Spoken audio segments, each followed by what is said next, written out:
We've been very blessed as a church with an amazing building, and God has provided this really supernaturally from the beginning, like all those years ago. I think is it about 20 years now we've been in this building, Pastor Larry? Close to that?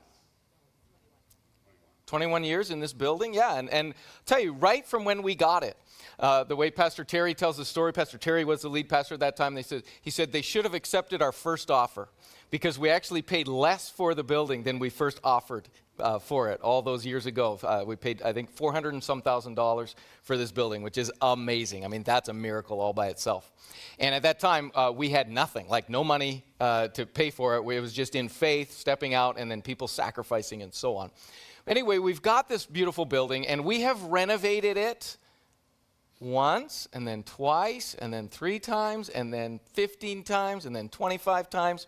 And of course, it's an older building. It was actually first built as a grocery store.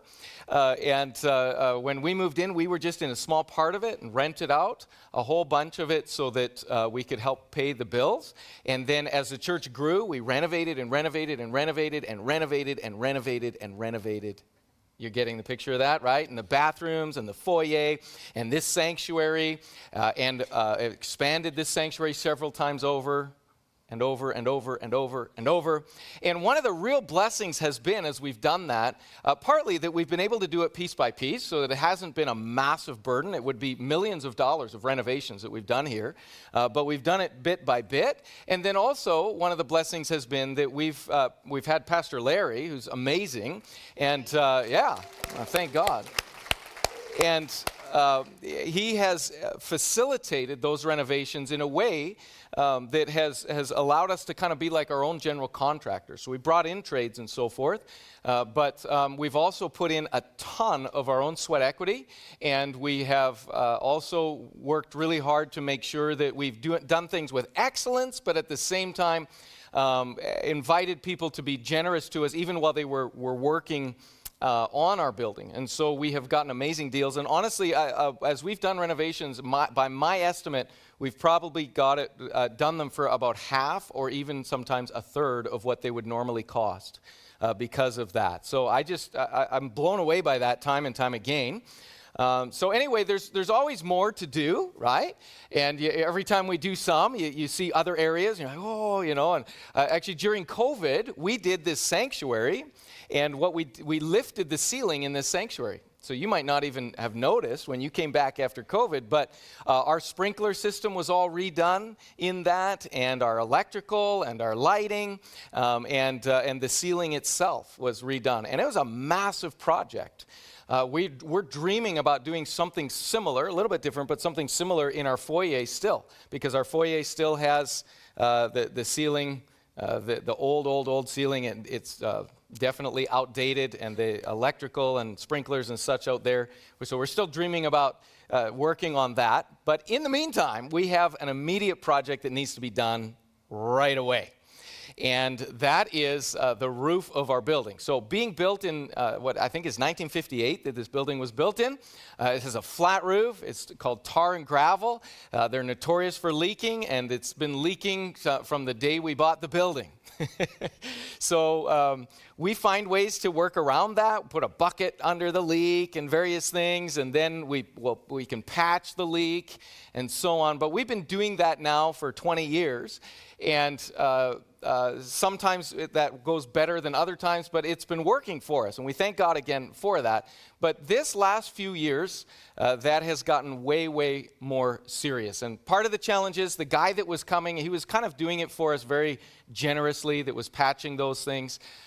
He has gotten older and older over those 20 years and actually eventually passed away. So we don't have him anymore to fix our roof. And on top of that, the pieces that have been leaking and needing patching, they've just gotten way worse. And this last winter was really bad. And so our roof is like at a point now where it's like this has to get fixed right now. So we've been going out and getting quotes on it. And we have several quotes, and we've been praying about those and debating which ones to go with and all of these different things. And we finally decided on one. And again, it's an amazing ability to be able to get it done for this amount of money, because again, a lot of times it's in the like $500,000 range to do these kinds of things.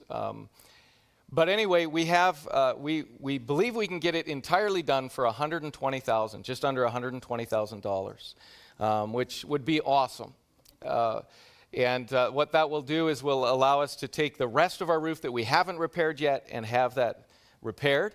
And so we're excited about that, but also we need 120 grand. So if anybody's got 120 grand in their wallet today, if you could just come on up and hand it to me, we'd be set, right? That'd be fantastic. But if you don't, that's okay, because between us all, we do, right? And always say, the bad news is we need $120,000. The good news is we have it. The bad news is it's still in your bank account, right? So, it's there. But honestly, my wife and I are excited to pray and give sacrificially to this. And we're going to be inviting our entire congregation, every single one of us, to do that together over and above our regular giving. So we'll be sharing more about that in the coming weeks, but you can get started thinking now, what could I give to that? Could I put $1,000 into that? Could I put $5,000 or $10,000 or more into that? Or could my family do that? And so you think about what your part is in that. We'll all team up together. And my prayer is that we're going to raise way more than that $120,000. We're going to be able to use that to do some of those other renovations that we dream about doing. But I asked our media team, I said, people don't really totally realize with the leaking and what that does to us, because we have to put buckets out, and sometimes those buckets overfill, and then they go onto our drop ceiling, and those break, and it creates floods in here.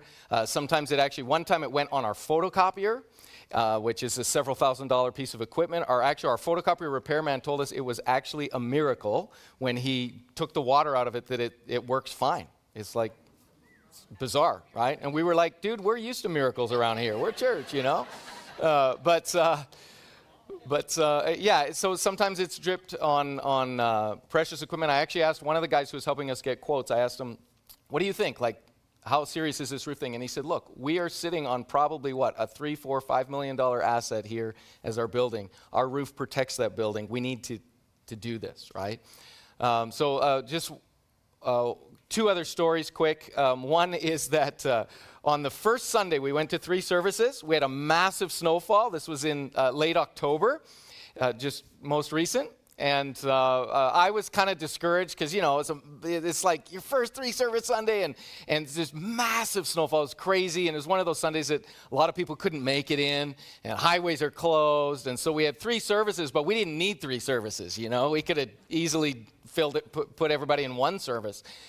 So by the time we got to the third one, I was like, oh, this is tough slugging, first time, and, but we were persevering. And then the power started going on and off, right, because of the snowfall.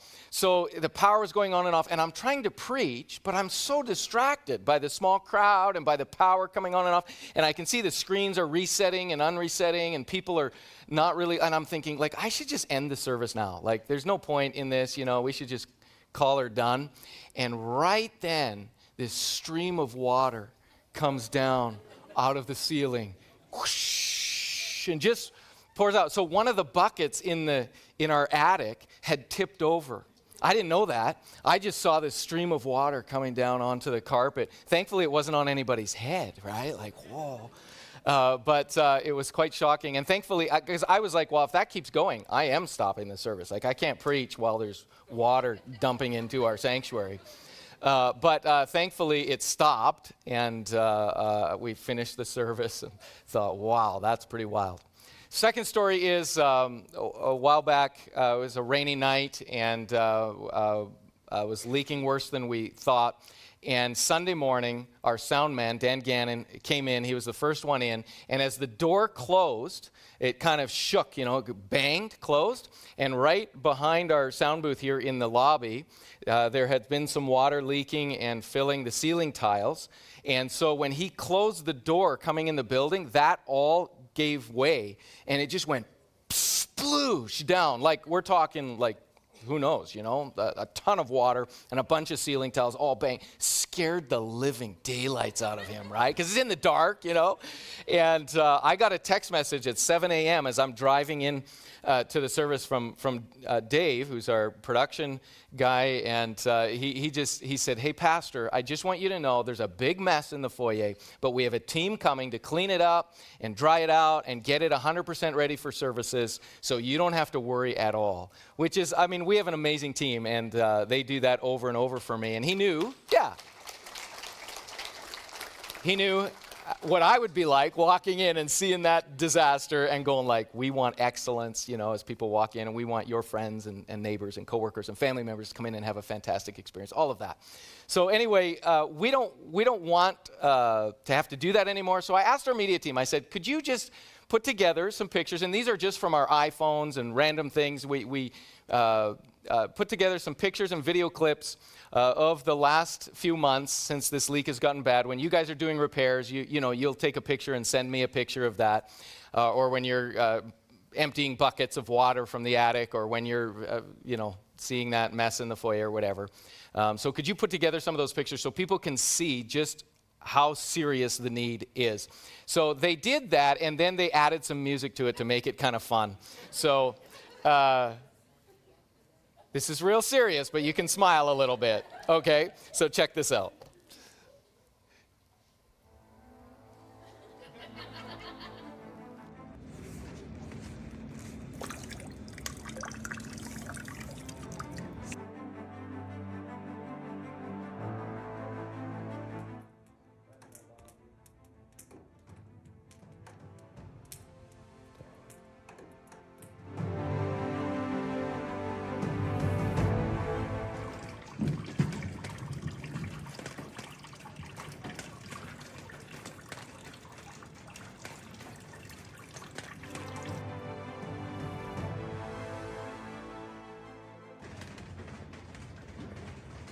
Yeah, here's fun. That's why you hear it a bunch, because it's just so cool to you.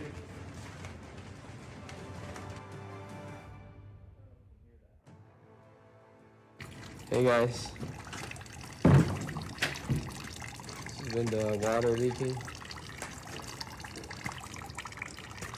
Water is going to be full for Sunday.